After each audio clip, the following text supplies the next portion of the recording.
This is Xiaomi 14 and today I'll show how you can enter the power saving mode on this device. To start, you will need to launch settings, then find and enter the battery category.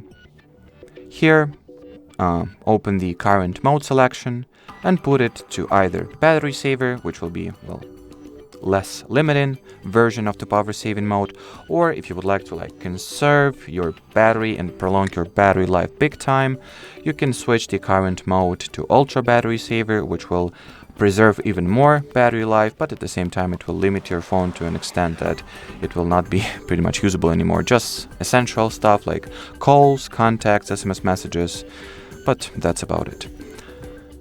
So I guess that'll be it for this video, guys. So thanks for watching, thanks for your attention, and bye-bye.